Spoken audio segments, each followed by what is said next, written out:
I'm Al McFarland, and welcome to a special evening edition of Conversations with Al McFarland. We're celebrating Juneteenth, and we've got a special collection of leaders and thinkers, of thought leaders in our community gathered at Phyllis Wheatley Community Center, celebrating, reflecting on Juneteenth, celebrating on the question of reparations. We want to begin the program, though, thanking Al Flowers for his leadership, his dedication and persistence in pulling us together, convening our community. Al Flowers, we call him the field marshal of the movement, here developing this conversation, this gathering to talk about what Juneteenth means to us here in Minnesota and what freedom means, what the challenges are. Got an illustrious panel of speakers that will be joining us in just a second. In the meantime, I want to set the mood by continuing with the marvelous music of Gary Hines and the Sounds of Blackness. And Kelvin, if you're there, why don't you bring up that tune, Sick and Tired of Being Sick and Tired. I think that speaks to our spirit right now. It speaks to, the grit that we bring to every day. And it speaks to our determination to move forward as a community and as a people.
I'm Al McFarlane. The music, the powerful music of Gary Hines and the Sounds of Blackness. Sick and tired of being sick and tired. Before that, we started this program, this evening's observation, pre-Juneteenth observation with the music, the new release of Gary Hines and the Sounds of Blackness, the song Reparations.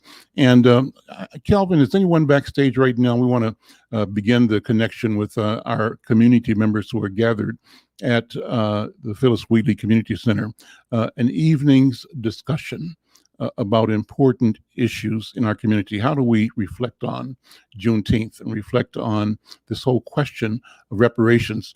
I can tell you this, a few minutes ago, I did an interview with Minnesota State Senator Tina Smith. She was just about to get on the plane from Washington, D.C., heading back to Minnesota. She was excited. She was ecstatic. She was feeling really good. Why? She had just left the White House with Vice President Kamala Harris and President Joe Biden, and they were signing into law the bill that she authored, that she was the lead on, the bill to make Juneteenth a federal holiday. That bill is now, the holiday is now the law of the land. And so we've got something to really, really, really celebrate. Does it solve all the problems? Absolutely not. Is it a step in the right direction? Absolutely. We're beginning to tell ourselves and the world that our story, our plight, our challenges, our disappointments matter. Everything about our existence here is of consequence, and we have to go back and correct all of the wrongs. The wrong that out of which the Juneteenth celebration emerged, that wrong of delayed information, delayed enactment, delayed access to the promised freedom is now being addressed. But what does it mean? It's a pathway, I believe, to address all of the challenges that predate the emancipation. At some point in time, sisters and brothers, I believe we're obligated to tell the truth about everything to everybody. And that goes back to our interaction with the Europeans who came and moved, stole, and transported millions of our people across the Atlantic in what we know as the transatlantic slave trade. I'm Al McFarlane. This is a special celebration of Juneteenth coming from Minnesota. Kudos and thanks to those around the country who are doing Juneteenth observations. Thank you for having Juneteenth and freedom and liberation on your mind wherever you may be. I want to thank especially those that are connecting nationwide through the auspices of Black Press USA. And I thank people who are here in Minnesota and in the region who are connected via the Insight News Facebook page, via our YouTube channel, and via our other social media platforms. Calvin, let's do this. I wanted to also bring one more piece of music forward to continue to set the vibe for this evening's important conversation. And that's a piece we've been using on a regular basis. It's by the Minneapolis artist Ryan. And Calvin, if you have that queued up, why don't we play that as one more mood setting or attention setting preparation for this conversation. This is Ryan, and the tune is called Enough is Enough. Calvin, if you're there, why don't you put that up?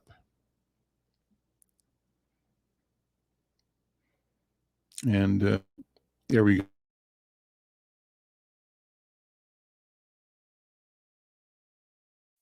Oh, Queen Justice, where are you?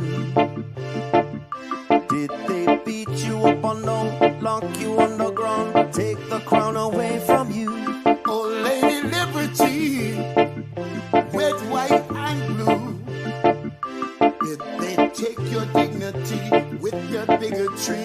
Teach you that you're born to lose. Free or guilty, it's gonna get filthy. Better believe, roll up your sleeves. It's gonna get rough, it's gonna be tough. We all agree, we've had enough. We've had enough of all the rules you break. We've had enough of all the money you make. We've had enough. No more life at stake. We've had enough. This is a proclamation. It's been 400 years and we're 400 late. Together we stand from state to state. Go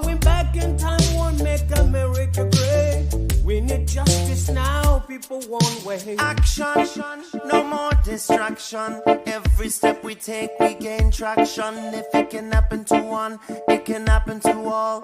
United we stand, divided we fall. Free or guilty, it's gonna get filthy. Better believe, roll up your sleeves. It's gonna get rough, it's gonna be tough. We all agree, we've had enough. We've had enough of all the rules you were breaking. We had enough of all the money you were making. We had enough. No more life gets taken. We had enough. This is a proclamation. Free or guilty, it's gonna get filthy. You better believe, just roll up your sleeves. It's gonna get rough, it's gonna be tough. We all agree, we've had enough. We've had enough of all the rules you're breaking. We've had enough. All the money you're making. We've had enough. No more life gets taken. We've had enough. This is the proclamation. We've had enough. Trayvon Martin and Tommy Rice. We've had enough. Michael Brown and Eric gonna pay the price. We've had enough. Philando, Breonna, George Floyd. What? We've had enough. So many gone. How can we fill the void? How can we feel? We had enough. John Crawford, I know you've heard. We've had enough. Sandra Bland, come on and take a stand. We've had enough. Sean Bell, what the hell? We've had enough. Freddie Gray, did you hear what I said? We've had enough. This is a proclamation.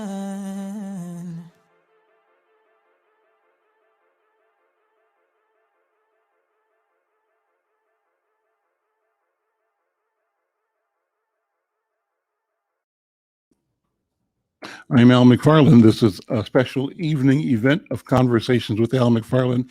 We're trying to connect with our colleague and the organizer of this evening's event, our special Juneteenth panel over at the Phyllis Wheatley Community Center. And we are going to bring these voices to you, powerful leaders in our community, people with histories of struggle, of service, of victory, of bringing our idea, our presence, and our dignity forward in community. And that's what this is all about. You know, we heard to open this program music of Sounds of Blackness, and I want to show you this. This was the cover of the past week's edition of Insight News. And that song you just heard, Reparations, was so powerful that we decided to use it as the cover art for the current issue of Insight News. If you haven't seen it, go out and pick it up. It's a collector's edition, and it gives you a little profile on the Sounds of Blackness. Obviously, they deserve massive credit for being pioneers in reaching and reflecting the genius of our people. They've done marvelous work over the past 50 years, and I think this year they're celebrating that, the 50th year anniversary of Sounds of Blackness as an organization, and they're putting out a special CD set or records set in tribute to their 50 years of work. Well, let's plug in now to the celebration going on over in North Minneapolis and begin this conversation. Who do I have in front of me right now? Here we go. And if you all are there, glad to see you here. And I'm going to ask you to put your name in the chat or in the ID so we can refer to you properly. Leslie, how you doing? Good to see you, my friend. And Thomas Berry, how are you? And Al Flowers is here. Let's jump right into this. Thomas Berry, I'm going to start with you, brother. Unmute your mic and let's talk about Juneteenth. Thomas Berry, do you hear me?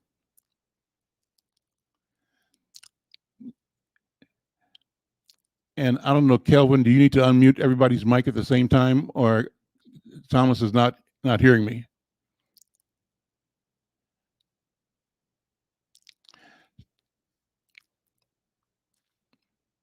Thomas, can you unmute? There you go, Thomas. I was trying to get to you. Go to college. Yeah. Lean in, brother. How you doing? It's without doubt that we need an Okay, infrastructure for is starting our own bring businesses. your We phone just over was on to the sister. 100th year of the Let's get her, birthing capture her for of me. Tulsa, Oklahoma, our Black Wall Street. And so the history of America has not been, using the word very lightly, kind to us. So repairing the damage that has been done, that can never be done mentally, physically, or morally, but it sure would help if they would put some dollar signs and give us the things that we need in regards to housing, in regards to our education, and in regards to us starting our businesses. So they can be the repairer of the breaches that have been broken for our community. And that's Dr. Oral Hoax. And I think Al McFarland has got it locked in. Brother Thomas Berry has got it locked in. And I'll continue. And if Thomas will help me with this, if Al is asking I'm a here, question, and if he asks a question, can you bring it to the panel? Thomas Berry asked Al Flowers to unmute his mic on his phone and to take his phone and hand it to one of the panelists on the table so that that panelist can be there as well. Because I got you looking at the sky, Al. So hand your phone, Al, to one of the panelists on the program, and we'll go from there. But Thomas Berry, thank you, brother. I wanted to connect with you and have you help continue set this discussion. When we think about Juneteenth reparations, what's on your mind? What do you want our I'm people in our unmuted community now. to know? Now I'm unmuted. I got 4 screens here going. That's fine. But no, this is hey, I'm okay with it because Al is saying just pass it around to the panelists And Al, let me have Thomas Berry talk now. Thomas Berry, let him know that you're going to talk for a minute. Yeah, I'm gonna talk for a minute. okay. Thomas Berry is getting ready to talk, so we're gonna lock in. So I heard your question about Juneteenth as well as reparations. Well, what I'll say is about dang time the Juneteenth became a federal holiday. I feel like a lot of our people, we celebrate a lot of other holidays and we don't celebrate ourselves enough. So it's about time we finally got something for all the work that our ancestors did for this country, all the blood that's been spilled in the soil. So it's a sense of bringing Black pride again, because for a second I think we was losing Black pride for every other pride up under the sun. So I'm glad for that to happen. Also, on top of that, as far as reparations, you know, what I'll say is we were talking about this when everybody was laughing at us. Black Civic Network. Nobody thought it was anything when we were talking about it. So I just want to make sure that we keep that in point, because reparations is not a slogan. We're serious about this. That's why we're pressing the bill at the state. We're also willing to go into court and sue if we got to. The problem with a lot of our folks don't understand is when Special Order 15 came down, there were certain things that they were asking for. It just wasn't about the money. A lot of it was even how we were dealing with ourselves, because they understood that we were under psychological attack when we were dealing with white folks. They asked for us to be set aside and left alone for at least 20 years so we can get ourselves together. We're trying to get our families together. People were trying to find their loved ones that were sold off. There was a lot of things that were happening. And we still have that issue in America today. We still have a lot of our children being sold off pretty much to the child protection services system. We have a lot of our men incarcerated in the prison system. We have a lot of family members who just don't know their family, who haven't had a time. So we have a lot of repairing on the inside as well as on the financial side. The sister was saying earlier, we definitely need to make sure that they give us beyond 40 acres and a mule, because at this point here, we understand that, some interest into that, right? So they owe a lot more. I just like to remind people that Minnesota was a rest haven or a vacation place for most plantation owners in the South. When Black folks brag about their credit, I always tell them, you shouldn't be bragging on something that was built on the back of your ancestors. Credit was started by how many slaves you own. That's how they gave reparations to the plantation owners. So we have to understand the true history of what happened to us, what's continued to happen to us, and why we continue to go through this struggle. So while we need all of these necessities, we also need to understand fully how we got here. Now, Black folks today will fight about anything under the sun against each other versus fighting against the federal government, the state governments, and etc., asking for reparations. Reparations is the only legal designation that you can use to get laws passed, not affirmative action. Reparations is the only legal designation you can use to give us specifically something into repair of the damages that have been done to our people. So I think it's a time we take up the fight. I don't think we let this go. I don't think we should let the whole conversation of racial equity pass on without saying, if you want racial equity, give us reparations. There's nothing else that we want to talk about. I don't care if you're a man, you're a woman, you're transgender, etc. If you're American descendant of enslavement, you need reparations. There should be no divide upon that. And anybody else that's trying to divide it, anybody else trying to step on the toes to get in it, we need to kick them away from the table and tell them they're working for the other side. We've had enough of the traitors, because that's what we got amongst our reps. We have to have true reparations. We have to repair ourselves. We have to be prideful in who we are. And even though we are the American descendants of slavery, it still doesn't take us away from being African. It still don't take us away from being collectively Black. But we have to look out for ourselves first, because I'll tell you, when I'm looking at the rolls in Ramsey County and Hennepin County, the first group of people that's off the MFIB rolls is the Somali community. They have the shortest term off the MFIB rolls. We still have the longest terms. So while we sit up and sit at the tables and we beg for Omar and other people to be representing us, they don't represent us the way that we can represent us. And I'm tired of having this conversation with my people, because my people, we're foolish when it comes to politics. We don't really understand. So while we're repairing this process and we're asking for economics, we should also be asking to make sure that we get our houses in order. We need to make sure that we're not having all these murders, because I don't think nobody in here want reparations with kids being gunned down in the streets, or with women being gunned down in the streets, and with men being gunned down in the streets. This is all a part of the reparative process. It has to be internal, and it also has to be external at the same time.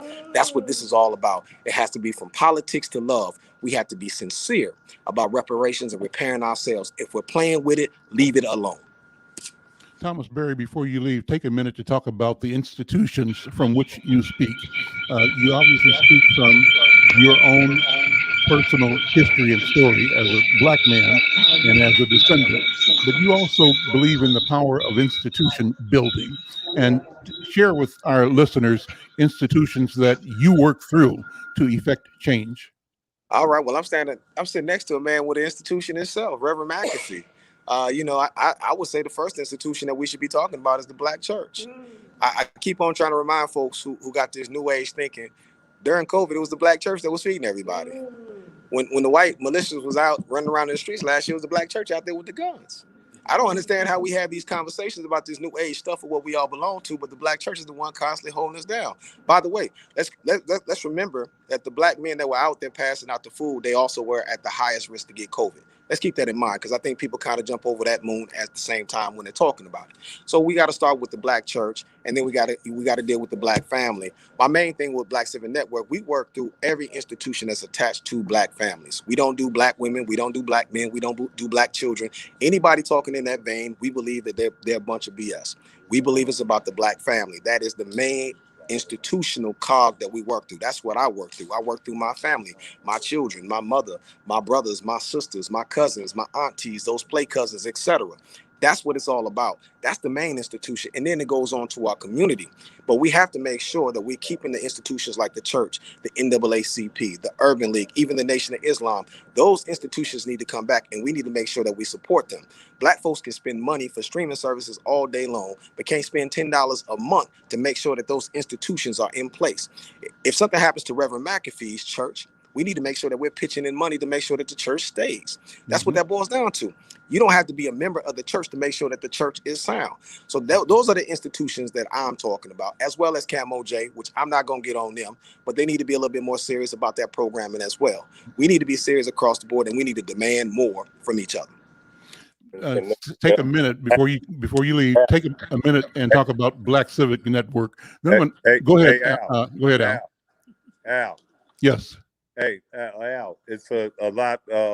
It's a lot of people here, and if you Thomas will do this all day. So no, what I'm gonna try to do is guide through. We're gonna pass the microphone. How about passing it to Reverend McAfee now? Thomas, I'm glad he back out. I've been looking for him for reparation, so I'm glad he's back out. But we got some great people here, and so if you say the question, I'm standing by Pastor McAfee, and then I could kind of line it up.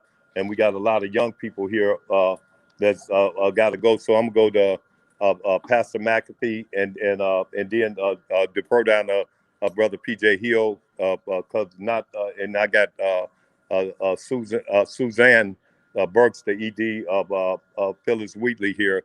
So if I can, let's go in that order. So why don't we go to Pastor McAfee first, and then PJ Hill, then Suzanne Burke, then I saw Pastor Heron there, and get the young people in as well. I see Leslie Redmond, and maybe we've got a good picture from Leslie, a good picture from Thomas Berry. Maybe we can share those two phones and use those as the speaking phones. So Thomas Berry, is it possible that we could have Reverend McAfee use your phone? Yeah. I got his phone. I took. Okay, why don't you put Reverend McAfee on? Here go Pastor McAfee now, and everybody else who don't see it. Here's Pastor McAfee. Al. Great. And I know Al will edit stuff. Thank you, Al. Brother McAfee, how you doing, Pastor? I'm good. How about you? I'm well. So good to see you. Just what's on your mind? I mean, this is about us telling our truth and using this solemn occasion to once again bring clarity and express our intent and our intensity. So I'm going to turn it over to you. Well, let me just give you the biblical paradigm for the argument for reparations. You can find it in Luke chapter 19, right around verse 8. Brother by the name of Zacchaeus, who had wrought quite a bit of hurt to people, but he was transformed when he met Jesus, because historically, whenever you meet Jesus, you ought to be changed. And so those who talk about meeting Jesus but remain the same, something is wrong. Zacchaeus met him instantaneously. He saw himself. And when he saw himself in the context of Jesus, he didn't like what he saw. He saw who he had hurt and harmed.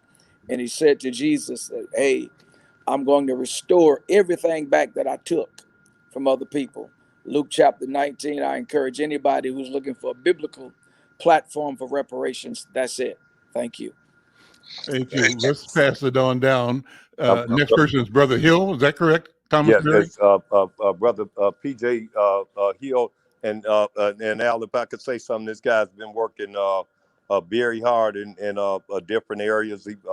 He's now the second vice president of the Minneapolis NAACP, former Ohio State grad, and it's came back to the community. So whenever we get somebody to come back and to come back to this city and try to help our community, we want to make sure we recognize it. So I'll pass it to our brother, PJ Hill.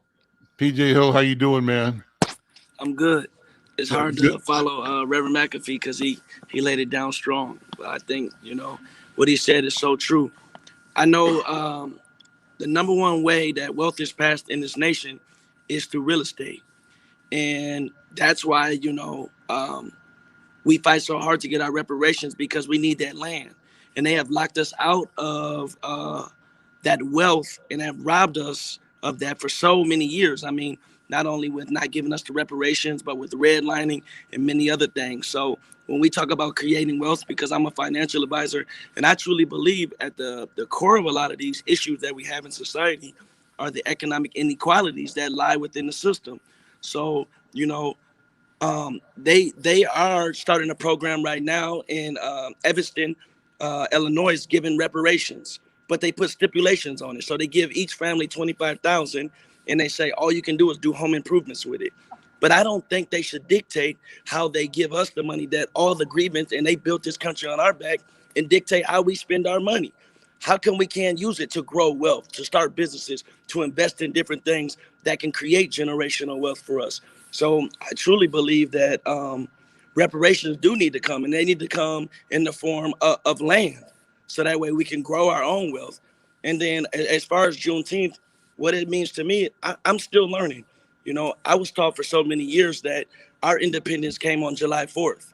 But what I really learned now, and as I continue to do this work, is that our independence really came on Juneteenth. And on the death of Brother George Floyd is shed a big light on many people who have been doing this work for so many years. And now they're able to get into spaces and to have a platform where people are finally starting to listen. I mean, after hundreds and hundreds of years, we finally get declared our day by President Joe Biden, and now it's a national holiday. It's long overdue. What it does, it recognizes the past, but we still have a lot of work to do, because there's still a lot of systems that oppress our people. Thank you, Brother Hill. Uh, Al, who's next? Al, and then I hope, Al, when we get through, because I know you're gonna write about this. This will be in the paper, so don't write what I'm saying. Just that I'm still doing this grunt work, but I love it. And our next person is Suzanne Burke, who you talked a lot about. We were talking, and you were saying that how far y'all go back. And I hope when we get through that, after this question, after you get a question from all of them, that the young people, our younger generation, can ask our elders what we can do for them, and our elders can ask our young people what they can do for us to make this track a little easier. And so now, if that'll be the second question, I'm just throwing it out there. That's a good idea. And what we ought to do, Al, is have the elders or the young people log on individually, if they can, to the stream, so they don't have to move back and forth. But maybe while we're talking to Suzanne, they could get the link and log on so we can have more. We can have up to 10 phones operating at one time. And this is a good image, so we're doing really well. So let's talk to Suzanne Burke, first of all, and maybe if some of the other young people there, they can dial in with their phones. Are you dialed in, Suzanne? No, okay. I can get today. Hey, Al. Hey, Suzanne, how are you? I'm doing good. I have to put my mask down a little bit. Gotcha.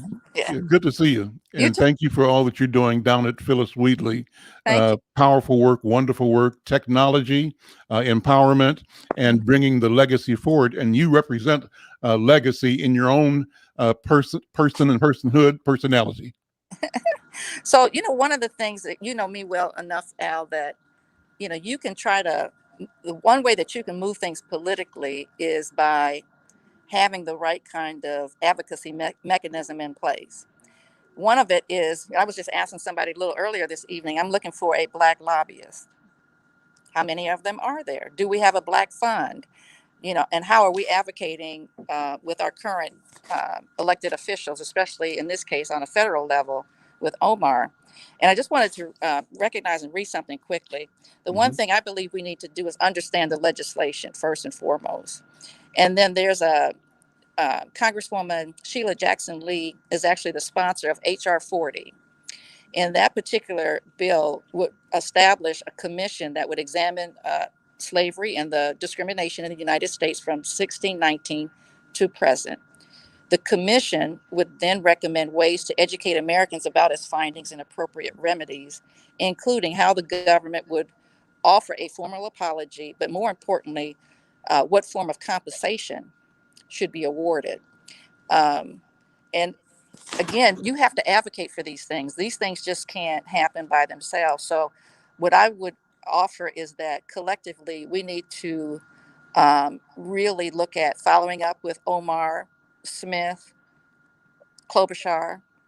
We need to go at some point Capitol Hill and then represent ourselves and what we believe we should have, and then advocate on our own behalf. We can't allow other people to advocate for us.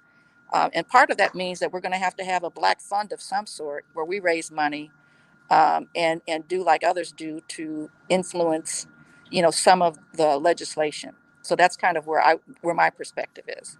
Suzanne, do you think there'll be a situation where we all are of one mind in terms of reparations, where we decide it's A, B, C, D, and E? Or will it be a variety of things, a variety of sometimes even competing interests, but a structure that allows us to tap in everywhere to get the most in terms of reparations for the harm, the damage done to our people? What do you think? I think it's going to be a myriad of things, to be honest with you, because I think different communities are going to need different things. And so as a result, I think it should be tailored to whatever the needs happen to be of those particular communities. I mean, Minneapolis is very different than, I commute back and forth to Atlanta, and it's very different than where we live in Atlanta. The needs are very different. So I would recommend that, we look at tailoring whatever the compensation is to whatever the needs happen to be. And what I hope happens is that we really come together collectively, though, and we don't compete against each other. I see we've got AJ Flowers there, Brother Al Flowers. AJ, good evening, brother. How are you? Who, AJ? Yeah, unmute the Good, mic. brother. There How you you go. feeling? AJ, how you doing, man? I'm So, doing good, man. Glad we got this going on, man. You know what I mean? well, this is live and it's local and national. We're operating through the National Newspaper Publishers Association, so we're doing the right thing, global and local at the same time. What's on your mind? Well, I mean, we having the conversations about reparations. So I would say, whenever we speaking on the conversation of reparations, I think the key is to understand that reparations can come in many forms, right? And sometimes we get into that issue where we're focused on who has the perfect form of reparations or what is the perfect form of reparations instead of just keeping the conversation on reparations. So when I think about reparations, I think about things like land. I think about economic packages that we can get, different things that we can do that this government can do now. We look at right now, we see marijuana is finna get legalized in 2000. You know, it's finna be legalized in our country. I'm gonna say in our state. How's that gonna benefit Black folks who are gonna be spending money on that marijuana, right? Who's gonna be spending money on them drugs? That's something that we have been doing for a long time. So when I look at reparations and I look at different things like that, I always try to think of what are the different forms of reparations that we can have. I'm kind of to the point where I don't really care which form it is. I just know that we got to get something, you know. I'm strictly, I'm just keep it real. I'm a cut the check type of guy. You know what I'm saying? I ain't even, you know, everything else they could talk, you know, I'm about cutting that check. That's what I'm talking about. I'm talking about the same dollars that help build y'all this country. We want them same dollars back. Now, I understand that scares people away.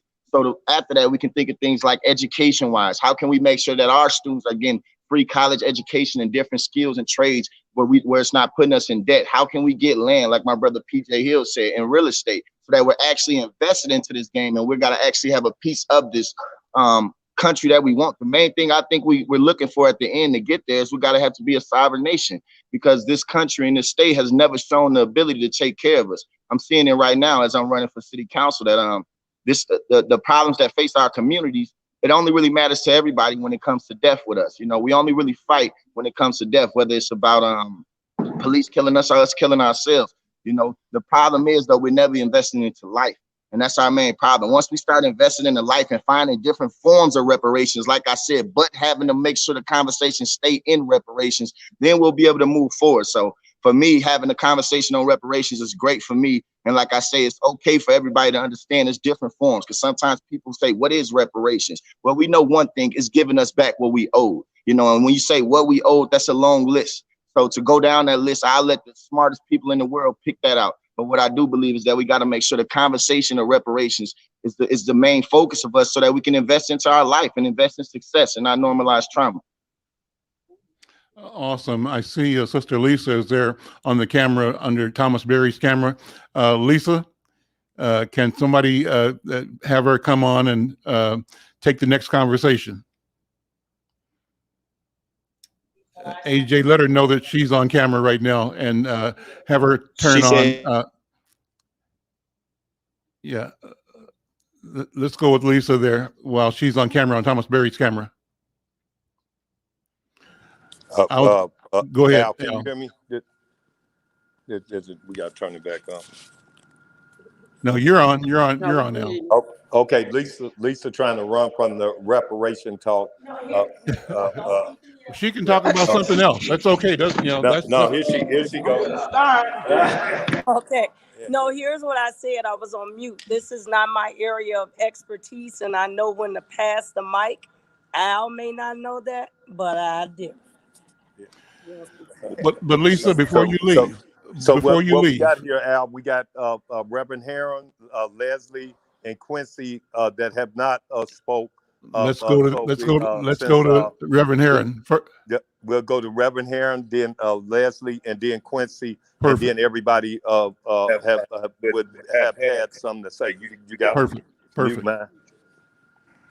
Hey, how you doing, Al?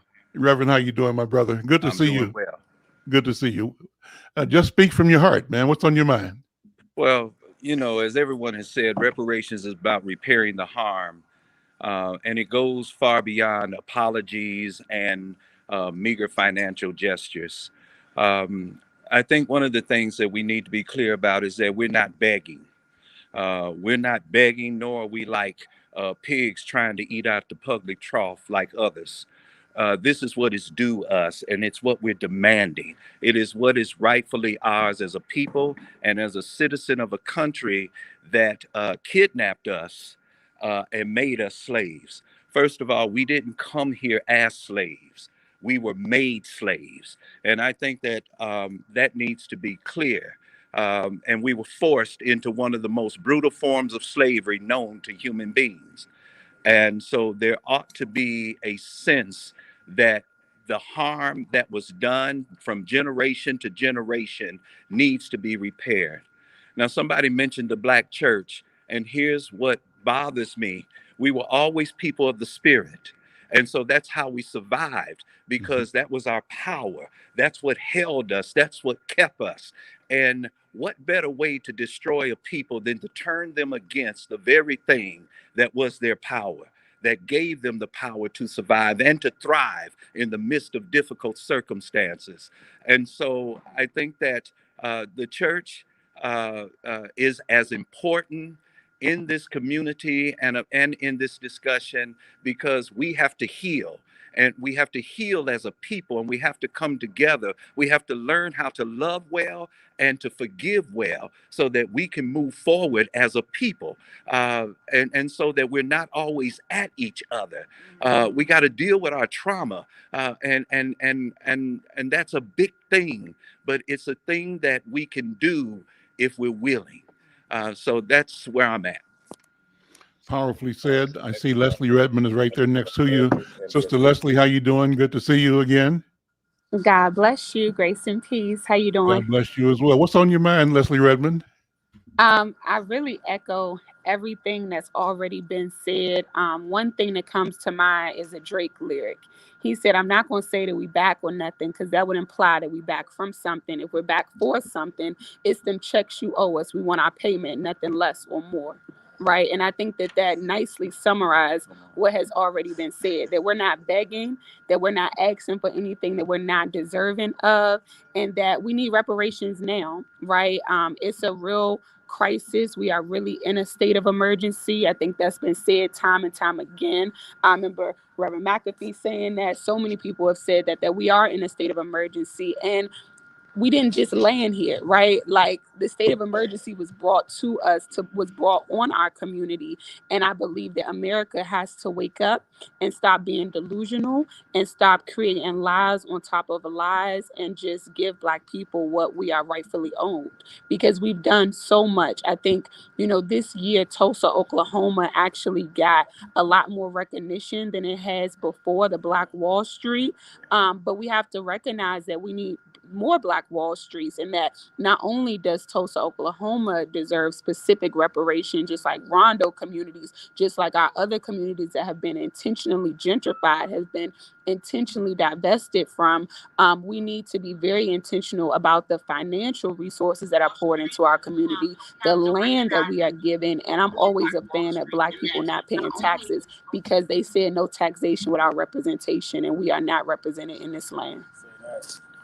Powerfully said. I want to remind people that you're listening to a special community celebration conversation about Juneteenth, really about freedom, about who we are and what we stand for, where we're going as a people. And we're sharing this both locally in our social media from McFarland Media, but also across the nation through Black Press USA, the Facebook page of the National Newspaper Publishers Association. And Al Flowers, who is next?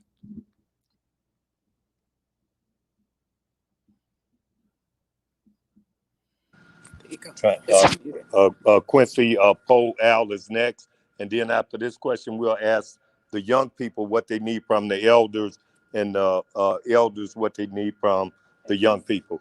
But first, Quincy, on what your question you asked me. How's it going? Hey, Quincy, how are you? I'm good, thank you. I want to underscore it's hard to go last, because everyone said some amazing things, and I just want to highlight that we're not begging, and it is due to us. That was something that stuck out to me, is that, we are at Juneteenth, and we've been fighting this fight for hundreds of years, and so we haven't been represented. We've got nothing. Instead, we've watched everyone else capitalize off of what we've done and what we've invested into this country. And so we're not asking, we're not begging, we're demanding it. And so that's something I wanted to underscore. Quincy, as a young person, let me ask you to go a little deeper. What is your belief or expectation that we're going to succeed? And what does success mean to you and to your generation? I do think that we've gotten a lot further. I don't personally believe that I will see that in my time. I'm 26. I think that we're the seeds to the fruit tree that's going to be bared. So I think that we have a long way to go. I think that we have to continue to do this work and have the hard conversations, but have actionable things that come out of those conversations. But I think that this is still kind of a lot of the beginning. Doesn't feel like we've moved as far, but we've moved a little bit. Okay, great. Al Flowers, are you there? Let's move to the next part of the conversation and bring the young people on board and have them raise the questions and have a dialogue between the elders and the youth. So who do you want to introduce from young people? You're on Leslie's camera. Can somebody tell him he's on Leslie's camera and he's muted?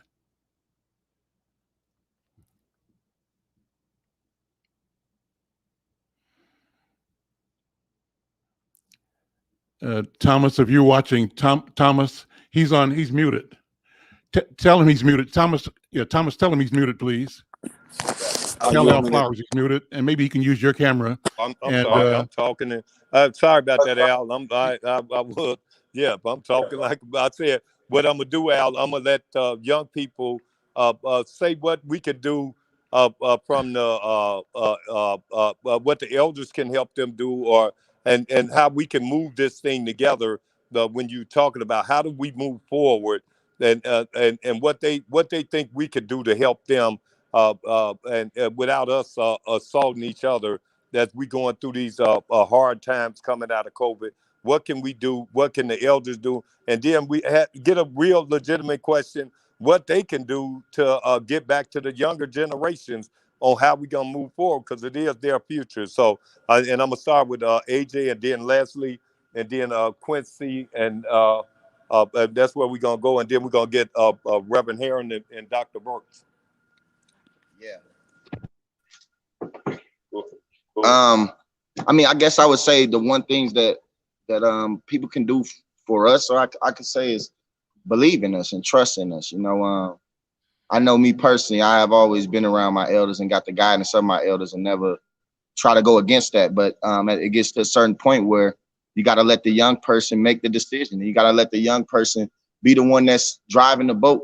And as crazy as it sounds, if anybody remember if you ever got on your first car ride with your parents, they was always terrified. You know what I'm saying? When you drive that car, hey, wait, slow down. Huh? You drive. It's a lot of different things that happen because they don't have the trust factor that you're able to drive that car. But once you learn how to drive that car, then they have no problem calling you, say, hey, pick me up from here, pick me up from there. So I think it starts with, first off, trusting us and giving us that ability to let us know that you believe in us. Because right now we got the energy. This fight is long. Look, I've been in here 8 years and I be tired.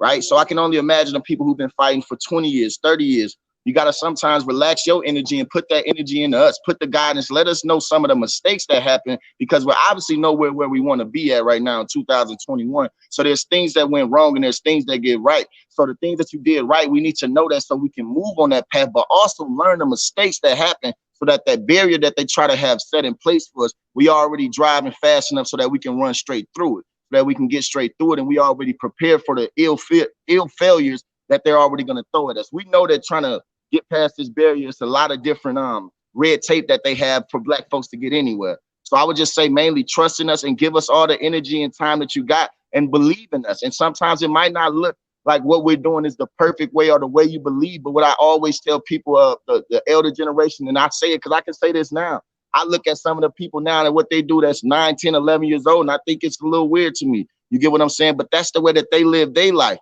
I'm pretty sure when I was sagging my pants and I had the baggy jeans back in, early 2000 and stuff like that, and people said, what am I wearing? I used to think they was crazy. I look at it now, it did look crazy. You get what I'm saying? So the thing is, you got to find a way to let people be themselves and understand that the world is changing every single day. Kids are smarter. The technology do not let anything be hidden. We ain't got to worry about people being miseducated. Right now, we got to worry about people being overeducated, overthinking situations when sometimes it's right in front of us. So I would just say, just trust us, believe in us. That first car ride might be scary, But once we hit a couple corners, turn a couple lefts, you'll be all right.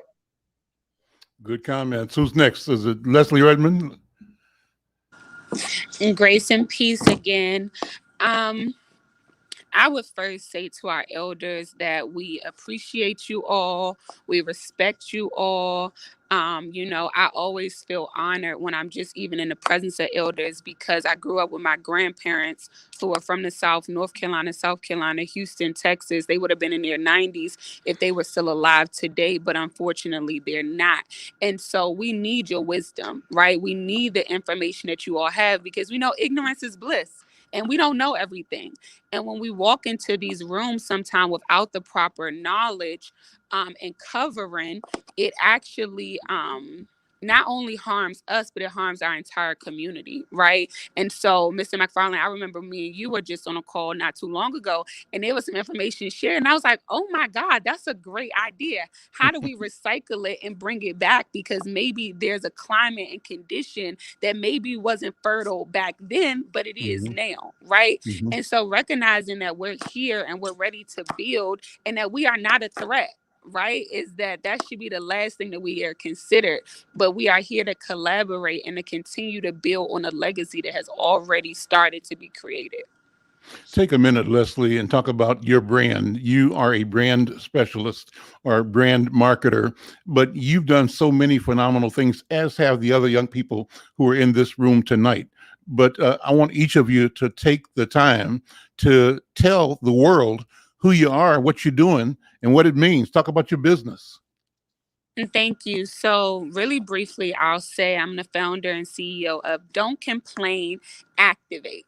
And the idea is that you don't have to be President Barack Obama or Beyonce in order to activate your community because it's everyday people that are transforming the world, right? Whether you're a mom or a dad, an artist, entrepreneur, pastor, there are so many ways to activate the community. And I remember growing up, they used to say, if you're a janitor, sweep the floors the best to your ability, right? If you're an artist, paint that painting to the best of your ability. And so it's reminding us of our greatness and who we are and that we can activate in our own land, in our own lane, should I say, right? We don't have to be curving in everyone else's because we all have a unique story, right? My story comes from growing up in the inner city of DC and being a first generation college graduate and seeing so many people in my family be incarcerated, but none of us be lawyers and judges, right? That helps to shape and to mold how I activate. And so I just encourage people to activate however God has planted in your heart. Great. I think Quincy is next. Is Quincy next? Microphone's muted. It's muted. Let him. Okay. That's how you activate people when you mute them.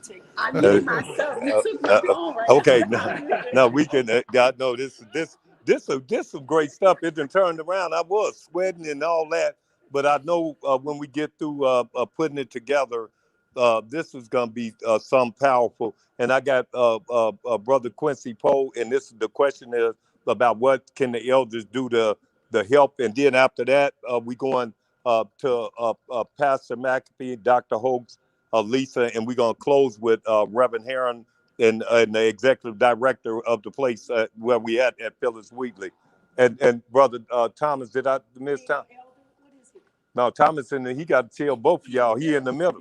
Yeah, he in the middle. Which one, what you want from both, from our young people and from our elders. So Thomas get the ultimate thing here. But Brother Quincy, so we got Brother Quincy here, Al, and Al, go ahead. Go back to Al. I'm going mute. Brother Quincy, yeah. I think that what's been said has been amazing. Believing and trusting in us, educating on Well, Quincy, before you do that, talk about you. Let us know who you are, and where you coming from, and then respond to the question. Poe, raised in the north side, Minneapolis. You know where we at? We outside. Sorry, I'm getting serious. Born and raised in Minneapolis. My name is Quincy Poe. I work at YouthLink right now. I'm an intern, currently transitioning to something permanent, but I'm on the Voice of Youth Advisory Council, the chair, and really that's about implementing youth voice in every aspect of the organization. So we're not making any decisions without youth at the table. And a lot of times we need to sit at those young people's tables. And so how do we do that?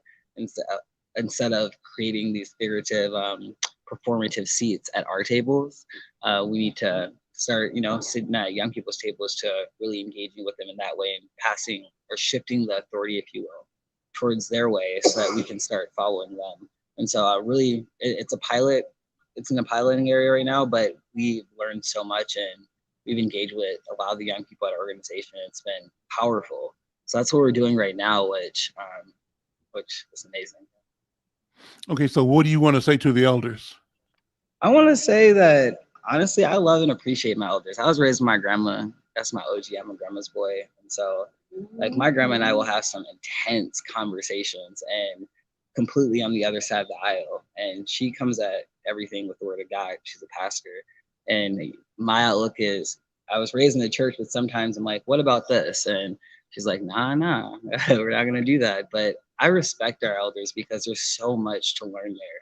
And so I want to underscore what the other two, Leslie and AJ, has said, believe and trust in us, educating in us, but also walking side by side with us so that we can break these cycles, because the only way these cycles will be broken is if we do this unified.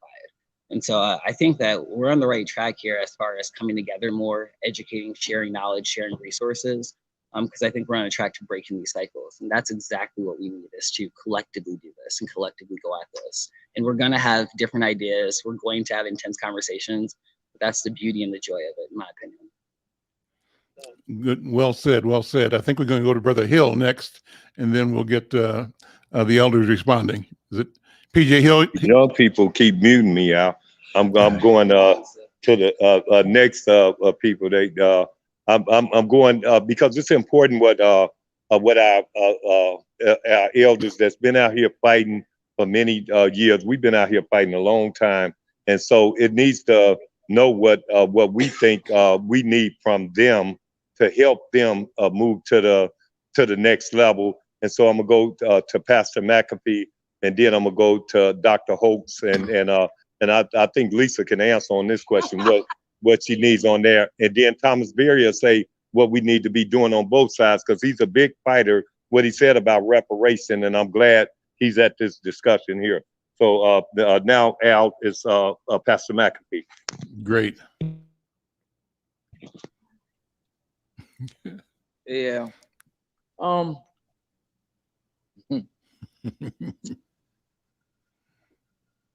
It was Solomon who said, in all of that getting understanding. Mm-hmm. I am 63, been preaching for 40 years, pastoring for 31. When I was 33, starting to pastor at New Salem, a young man came to me and asked me to pass him the torch, that I was too old at 33. Mm-hmm. Not long ago, somebody else asked me, why don't you pass the torch? And my issue is, I never knew I had a damn torch to pass. I think one of the things that frustrates me with this modern generation is that sometimes we lead with accusation more so than revelation. Mm-hmm. And we create a cataclysmic climate. And when we discover that everybody ain't soft, we then sometimes back up, and sometimes it's too late. All we really need to do from a historical perspective, that if we really want stuff good in the hood, is that we need to have some levels of understanding on when the attack started, who started the attacks, because many of the very thing that young folk talk about, we put young folk in position, and them young folks stabbed us not in our back, but in our face, more than on one occasion. And I can give names and a litany of it. And normally when I do it, people are like, oh, don't give names. No, because I'm like this, I don't make general statements. If you're a grown up, you ought to say who offended you, how they offended you, and the way that they did it. That's when you find common ground. And that's one of the things our community has never been good at. We like to stab folk in their face, stab folk in their back, and then think time just gonna heal it, and ain't no conversations ever took place. And that's what disturbed me. I can go from CSI all the way down on what happened with it. And so I get up every morning. I don't have the luxury of thinking about how old I am. I got mouths to feed. People will stop trying to kill each other. Black folk who work for me who need to get paid. I don't think about, oh, I'm 63. Hell, if somebody didn't tell me, I wouldn't know how old I am. And so we have to get to a place where you got to know yourself. When I talk to AJ, we talk as men. If he wants some advice, I give it to him. I don't tell him what I think. I've always wondered, where did these gaps come from? Because I never experienced it. When I first came in, nobody knew me. How did I get involved? Just got involved.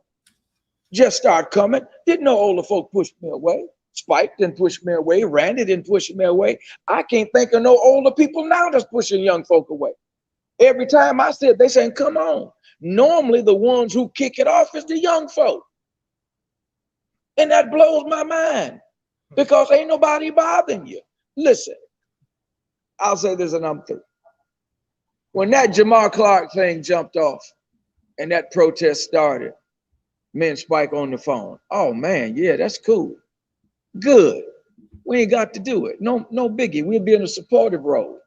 So me and Brother Charles Muhammad get up and go down there to check it out. You know, we saw some things that we probably would have done different and would have done it, but they didn't ask us. We ain't gonna, you know, just volunteer it. This dude recognized me, and the first thing he felt like he needed to do was to challenge me. Like I shot Jamar Clark. He's telling me what he gonna, you know, he gonna hold me accountable and all this kind of stuff, and he ain't no member of New Salem. And it dawned on him as I reached how this thing was gonna turn out. I done fought too hard in North Minneapolis for you to call yourself checking me to a point in a public kind of forum when I'm down there support as if I'm some trick. And when it dawned on him how this thing was gonna be, no, you ain't gonna shoot me, are you? Well, brother, I don't want to shoot you. That's not my desire. But how am I gonna come down here to support y'all and now I become the object of the disdain? How does the preachers come down there loaded, armed to protect their perimeters, and we become the problem? So somewhere along the line, we need to face some truth. Young folk need to face some truth and ask themselves some questions. How did them preachers get this way? Why are they so aggressive with us? Because when we opened the door just to help, you stepped on us. You spit on us. And when we invited you to a table to try to mediate it, you still wouldn't come to the table. And so now we kick back waiting. I know I am. I know this. I don't want no smoke. I don't want no stuff. I got a lot of fights. I ain't got to fight my own people, but the people who've been coming after me been black folk, been young black folk. That's who been after me. And now, I'm through. Go here, take this thing, man. Hey, if you think you're gonna get anything different from Reverend McAfee, it's Dr. Hoax and then Lisa and Thomas Berry, and then like I said, we're going to Reverend Heron now, and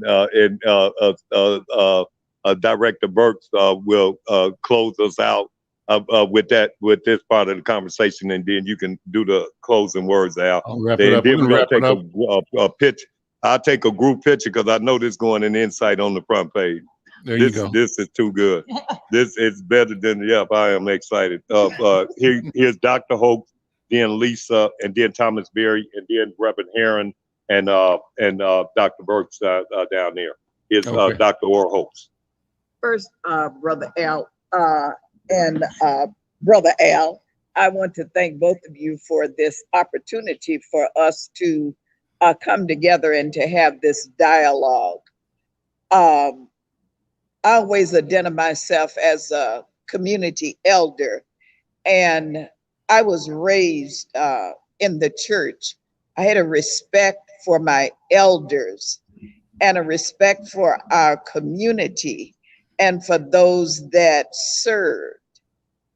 What I do not see now, and it could be because of so much technology and media is that our young people do not have a relationship with our Lord and Savior Jesus Christ, which does not allow them to, one, to know to love God, to know to love themselves, and to know the love their family, and therefore to value life, valuing their own life and valuing the life of others.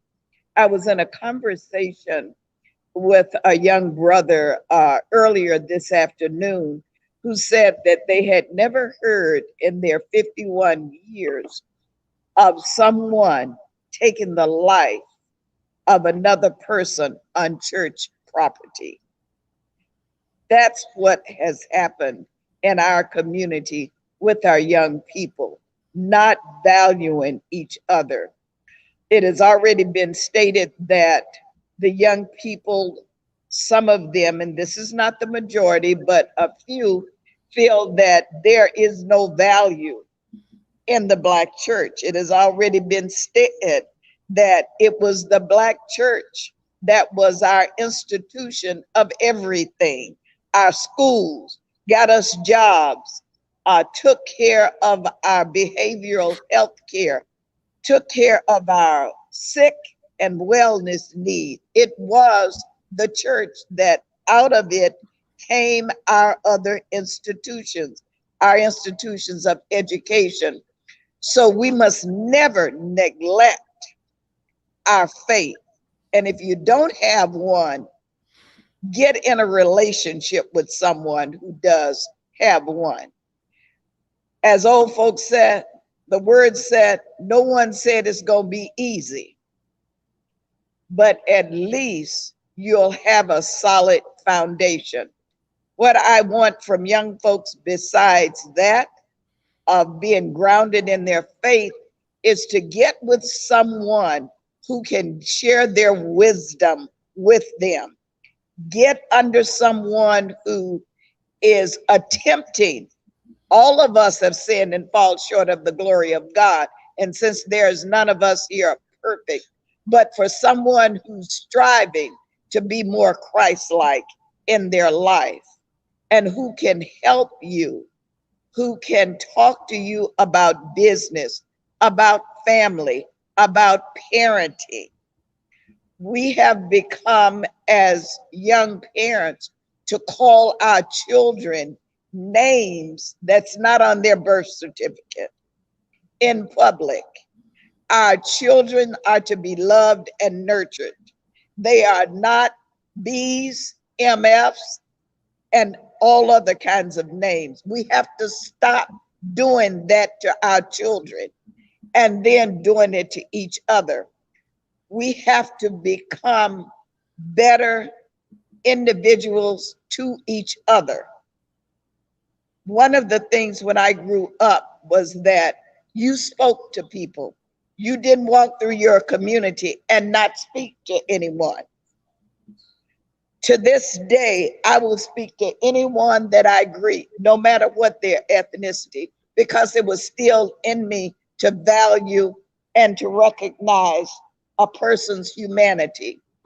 For those, as Brother AJ said, who had the droopy draws syndrome, and they don't know about it being, coming from the penal institution and not having your belt. But we have to value them, sagging pants and all, and speak to them and let them know, I see you, so that they will feel comfortable in coming to us. And do not act like our young people are strangers. And young people, don't let no older person treat you as a stranger. We owe it to you to help you. And so be that person that God called you to be.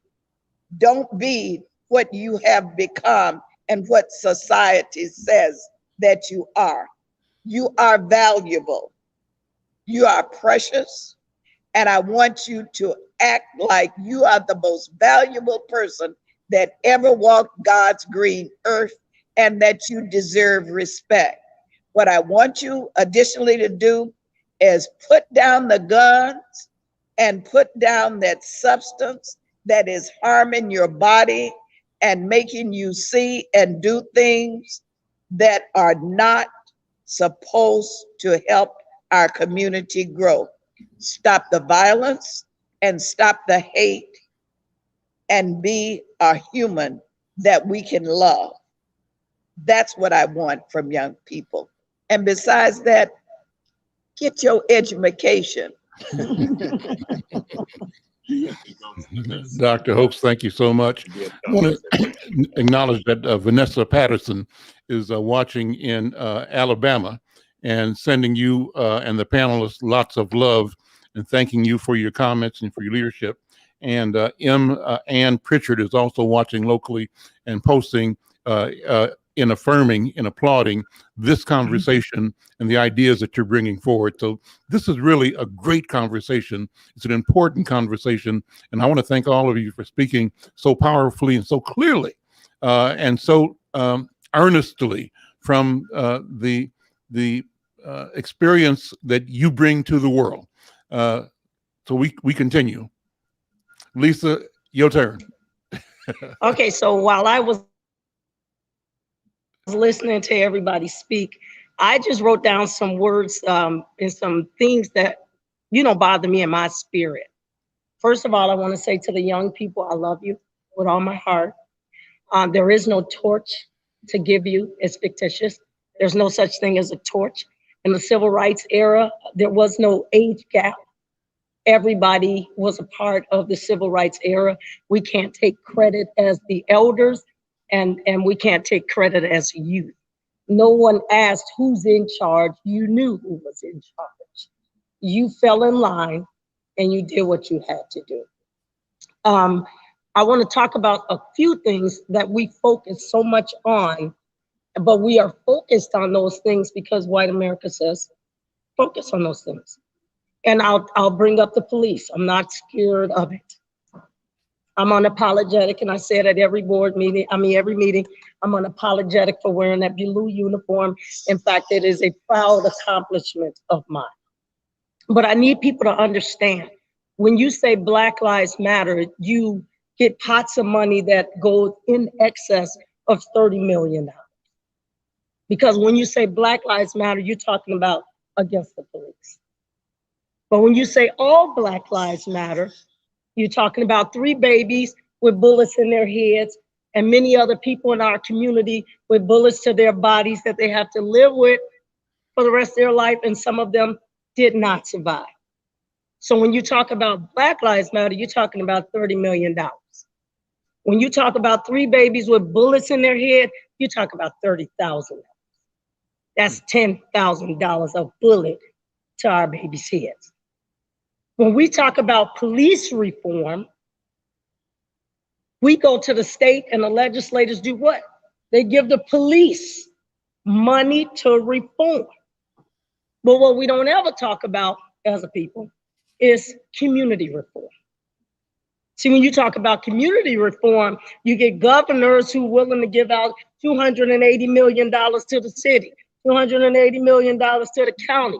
But all of that money comes off the back of who's paying? Black people, number one, and people of color, number 2. But who's the last people that money comes back to?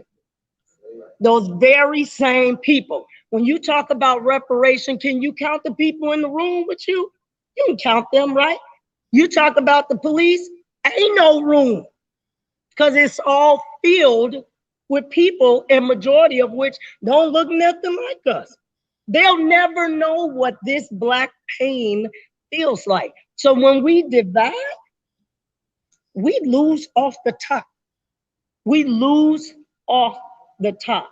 So when you're asking us to pass a torch, AJ used the analogy of when we learn how to drive and then y'all trust us and tell us to go everywhere, but we still pay y'all tickets. When you get a ticket, if you get stopped. I'm just saying. So I'm asking us as a people, because when I'm out on the street, when I'm out there, I'm an OG, an original grandmother. When I wore the blue uniform, who came out to save me as a black cop was OGs, grandfathers and grandmothers. They always stood in the gap between young people who are angry and mad because we've been there, and the police. So I'm proud to put these little 59, almost 59-year-old feet on the ground. And I call all of y'all, don't I?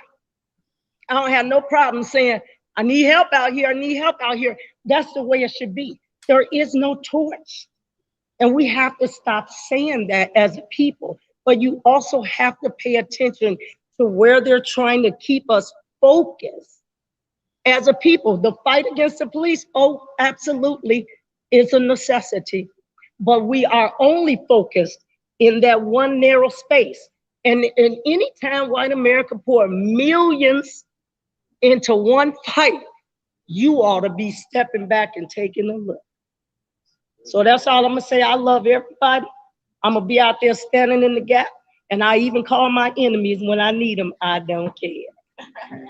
Lisa, take a minute. Well, Lisa, she got her time in there, didn't she? Put Lisa back on there. She was waiting. Al, She was waiting. Al, I'm put gonna Lisa back. turn it to.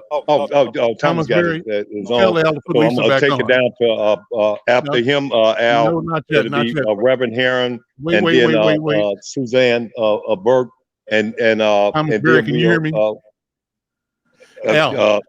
is that good? Now, I wanted to have Lisa take a minute to talk about A Mother's Love. He wanted you to talk about mother's love. Oh, he just wanted you to say something about mother's love real quick. Okay. So a mother's love, according to the world, we the police, we the cops.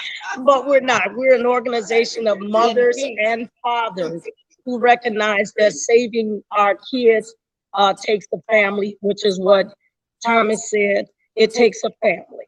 So we operate on the belief that if you save the mother, you save the child, you save the father, you save the family, you save the family, you save a community.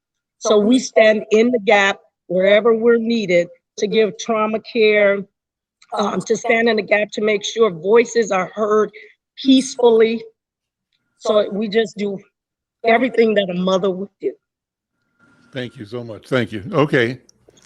Thank you. So next, Thomas Berry, and then I'm down here with Reverend Heron and Suzanne, and it'll be Reverend Heron, and then Suzanne will be the closer for this portion, and then we're gonna take a picture out. So like I said, so we can get it to you too. But so Thomas Berry, I'll put it on me. Well, I guess I get to speak to both sides. That's what they say. So let me start with my younger compadres. The first thing I want to say is I need you to be tougher. Say that. We're too mentally and emotionally weak. Anything triggers us on an emotional level, and we somehow justify it on how we behave. We lead with our hearts and not with our heads. The body always needs a head. So we have to lead with our head so we can think through some of these things that we're doing, so we don't always have these emotional reactions to our peers as well as to our elders. The other thing is I need us to do what we always say other people are doing. I need us to stop hating. And when I mean like stop hating, I mean like the self-hate. The type of hate that make you pick up a gun and kill somebody that look like you. The type of hate that makes you want to challenge your own people in front of white folk as if you're trying to expose them. The type of hate that make you call child protection services on your baby mama. The type of hate that'll make you call child protection services on your daughter, on your father, etc., etc. That's what I need us to do. Because at the end of the day, we don't need to play in the army of white folk. That's what I need for my younger peers to do. And I also want them to understand, you get everything through hard work and determination, but you have to grind. It's okay to send those kids to Sunday school. I tell it, a young man asked me 2 months ago, I was on a panel. He said, so how did you start public speaking? I said, through an Easter speech. At 5 years old, I had to do an Easter speech. My auntie made sure we got there, and I started giving Easter speeches. So when I'm speaking in front of people, it's because of that Easter speech, the very first one, that gave me that courage. How did I learn how to read? I learned how to read first in the church before I learned how to read at school. Sunday school taught me how to sit inside of a classroom. So I don't have ADD. See, that's the kind of stuff that folks don't understand. A lot of these IEPs that folks talk about is kind of cultural in the household. You're teaching your children how to be these things that you're constantly saying, Dr. Umar told you that's wrong.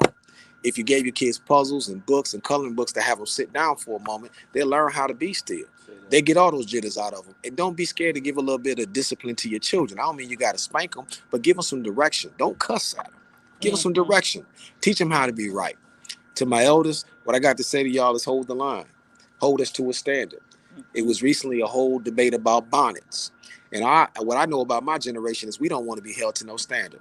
We all work in the individual. We got iPhones, iPads, iTunes, That's what we're about. But you guys have to hold us to a standard, because part of that weakness has been born because no one's been holding us to a standard. Not the standard of what white folks tell us, the standard that you guys set for us, because you are the standard bearers. We have to understand that. Sometimes I feel like when you guys told us to go off and get educated, what you kind of forgot was when those folks start educating us, they was going to start saying everything you taught us was wrong. So we have to make sure that we're careful on that, because that's where a lot of our folks get that from. But I need y'all to hold us to a standard and continue to hold us to that standard. You know, there's nothing wrong with our elders holding us to a standard. Don't be scared of us, but hold us to that standard. I tell people all the time, young generation foolishly believes that they're more violent than the elders. And the boomers are the most violent generation ever. When Reverend McAfee talked about having his gun, trust me, there's a female Reverend McAfee somewhere else. There's a grandmother who has a shotgun willing to blow you away if you kick in her door. They're not scared of you. They just don't want to be bothered. They don't want to be bothered because they don't want to have to kill you for something foolishly you've done. And you have to understand that. Don't give us nothing. Don't give us nothing. Make us earn everything. Because that entitlement is because people then gave us and petted us. And you know how you grandparents can be to your grandchildren. Don't be soft to us. Hold us to that level. You know, last time I was up here, I was talking about my uncle, L.C. Davis, who passed away in 2019. And I told you guys, when he was talking to me, when I interrupted him, he got up and walked out. Because he said, what are you asking me for if you got the answers? You asked me for my time, I'm giving you my expertise, but then you're talking to me as if you got the answers. Well, he left me alone and left me sitting in the living room. So I would say that to our elders, hold us to that standard. Don't be hearing all these cries, because I'm going to tell back to my young people, I got to get back to you. In every religious scripture, it always talks about trials and tribulations. Typically, great things are born out of trials and tribulations. Stop touting your trauma as you're the only traumatized people out here. Stop touting your trauma and using it as a weapon. You ain't the only one that's been hurt. We've all been hurt. Matter of fact, at one point, we were all on the plantation getting hurt. And they took their turn hurting us and then having us hurt each other. So when you get these nuanced labels that you want to place on everybody, remember that most of those labels were created by white folks for white folks and not for black folks. The same man that created toxic masculinity got fired from his job because of toxic masculinity. He was only describing white men in corporate America. Just keep that in mind. So we have to make sure when we're using these words like toxic, when we start talking about we don't want a patriarchal system, who are you talking to? Because the same white women who crafted that was upset with Frederick Douglass when he was talking about abolitionists, when he was trying to get us free. They didn't want that to happen. They started talking, it was the black suffrage movement, then they started talking about the woman suffrage movement, because they always have to have the spotlight. And I'm talking about white women, because that's who taught most of y'all the words and the terminology that you use. I don't care if it's black women coming back regurgitating it to you, it's coming from a white woman. So you have to understand, do not be a pawn in the game. My young people, we will be all right. It's already set for us to win. We just have to hold it together and work together. And as I stated before, you won't hear me call out anybody publicly. We got to get out of doing that if you ain't got no cause. Don't be calling nobody no poverty pimp. You don't know what they doing. We got a lot of labels out here for each other, and we got to stop. That's my piece. Awesome. Excellent. Now we're going to go to Reverend Aaron, I think, right? Don't act right. I had to tell Thomas, he ain't talking about me, he's talking about everybody else in the world. Reverend Aaron, go ahead. We go into Reverend Heron, and then Dr. Burks, and then we're gonna try to take a picture with who's left here today, and so Pastor Heron. Yeah. Okay. One of the things I want to say is that one of the greatest cultural values that we had was respect for our elders. And it's not actually on our young people why we lost that. When elders started abusing and misusing our children lost respect for us. When you got grown men buying drugs from young men, how do you respect the elders? Mm-hmm. And so we have to do some repairing of relationships. I love our young people. I love the energy they bring. I love the creativity they bring. I love the strength. I love the energy. I love the knowledge that they have. But all of that without wisdom can be reckless. And so wisdom comes from God. Wisdom also comes with age, but just because you're older doesn't mean you're wise, because I've seen a lot of old fools and I've seen a lot of educated fools.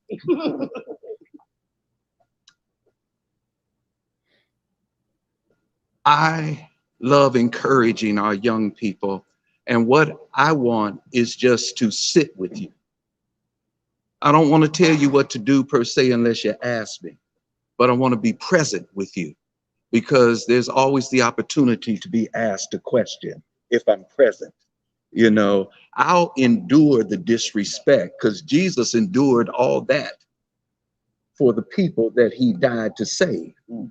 And so I'm willing, and I was willing even at the 4th precinct, to endure the disrespect to build the relationships, because relationships are important.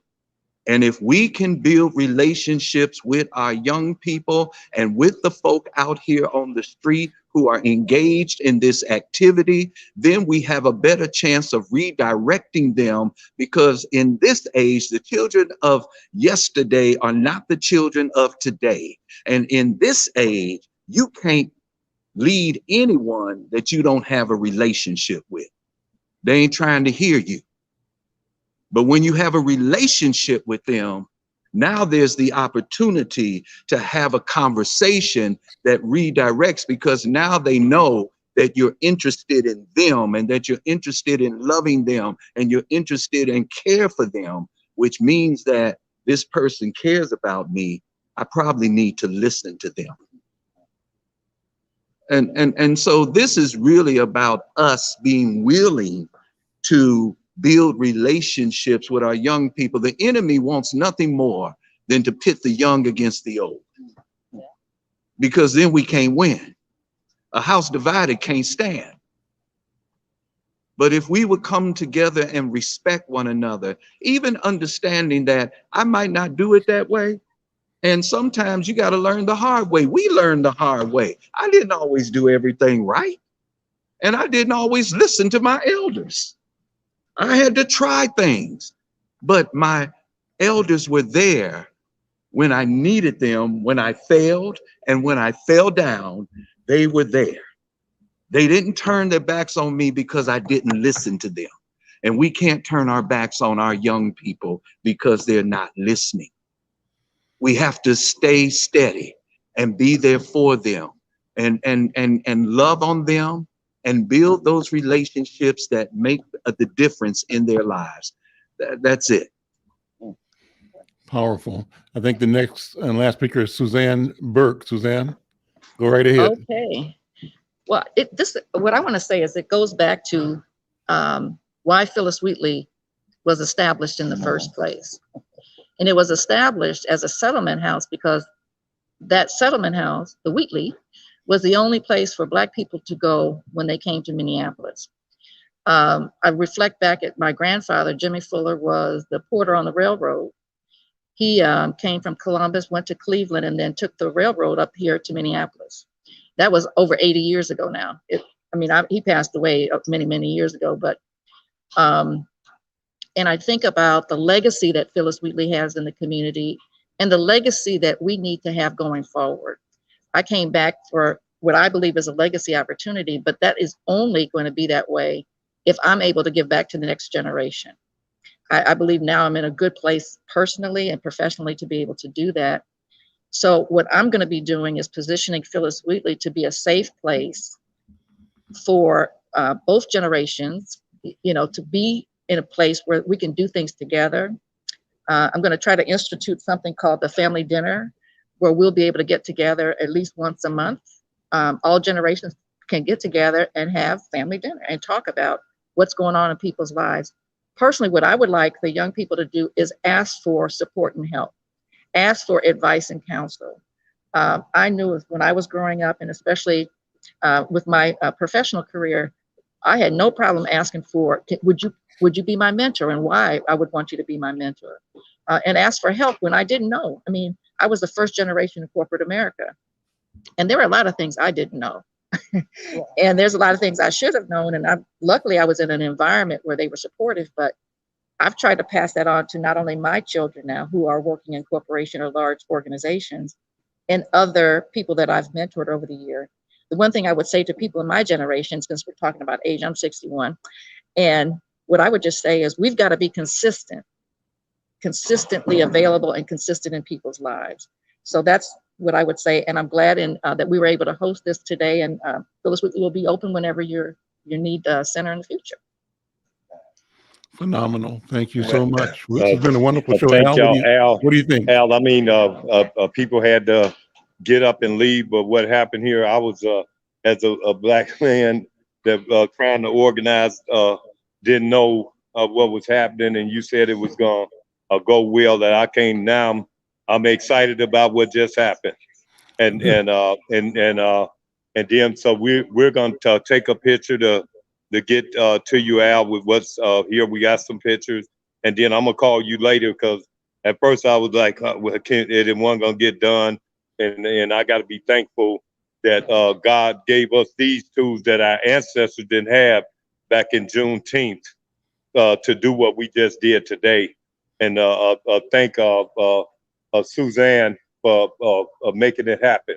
And don't forget that on Saturday, we will be in the Wheatley part with our award ceremony there. So I'm looking forward to that, and I'm thanking you. But Al, I got this young man here who's been working, and he's been holding the phone, just making sure we capture it both kind of ways. And he's doing some stuff in the community. And I want to introduce him to you, because he's on social media, and he's trying to organize our community. A young man working with AJ and Quincy and them, and I want him to meet you and tell you just what he think about what he just heard in this conversation and who he is, because he needs to get on the conversation with Al McFarland. So before we close, I'd like him to say something, and then you give the final words on this program we just did. So it's Bossman Quay. His real name is Hassan, right? It's Hassan, but on social media, he's Bossman. But this is Al McFarland. I'm introducing you to one of your elders. He runs Insight newspaper, Conversation with Al McFarland. You've been here the whole time, standing here helping, and you deserve the time to be talking to Al McFarland, and introduce yourself to Al and tell him what you think about what just happened. Here he is, Al. Okay, great. Thank you. Yeah. Thank you. Yeah. Brother, how you doing? Good to see you, brother. Peace, love, justice, and Black power. Hi, my name is Bossman Kais. My organization is called the Black Army Brigade. We're organizing a community event called the Twin Cities Black Communal Legislative Assembly. Can I flip this camera to show you the flyer? Sure, yeah. I don't know how. So I'm gonna flip the phone. Yeah. So we'll be covering topics of economic development opportunities, political infrastructure, institutional independence, equity in education, and accessing holistic health care We understand that that's not the totality of what's needed in a reparations bill, but it's a start. We're starting with a 150-point plan of community-inspired resolutions. There'll be a link that I'll comment on this video once I get back to my phone, so that you could go through the registration process, and you can volunteer if that's where you want to step in at. You could come in, vocalize your own opinion to be considered for articles of reparations at the city, the county, and the state level, so that there's no passing of the responsibility buck. We're going to give each of those departments and agencies the same 150-point plan, and then it is up to them to work with each other to figure out how they're going to address what we told them as a community we want to see implemented as it pertains to a means of reparations. I'm so impressed and I'm so pleased to meet you. I want to thank you and encourage you. So I'm looking forward to connect with you and your team and your work. I think it's absolutely important. And send me your flyer and I'll shoot it out through my social media. We've got a project called the McFarland Media Dashboard, and we reach up to 1 million people in a month. And we'll be glad to blast your meeting out. Okay. And I want to pass that note out to other members on the panel. What we've done tonight, and this is my closing remark, I'll just share it. What we've done tonight, Al, is truly significant, important, great minds, great voices, great ideas, and we've demonstrated a protocol of engagement that shows how we can be rational and reasonable with each other. That's who we really are. And what we're doing is also documenting. We're creating a public record. We are changing the narrative. We're discarding the narratives that minimize our vision and our intent, and we're creating new narratives that show us as winners. So I want to thank all of the panelists. Thank you, especially Al Flowers, for leadership, for service, for vision, and thank everybody there. All of us, thanks for acknowledging, as we must and should, the creation of federal legislation making Juneteenth a federal holiday. And as we celebrate Juneteenth, let's think about reparations now, and it's our right and it's our duty to pursue that. And I want to close with saying that let's move forward knowing that that victory is inevitable and victory is at hand. We're going to win, and the winning is near. So that's it, and thank you all. I want to close, Al, with the music. If Kelvin's ready, we want to close with this meditation from the Sounds of Blackness, Time for Reparations. And good night to everybody, and thank you all for being here. We'll see you Saturday. Thank you, Al. Kelvin, go ahead. Okay.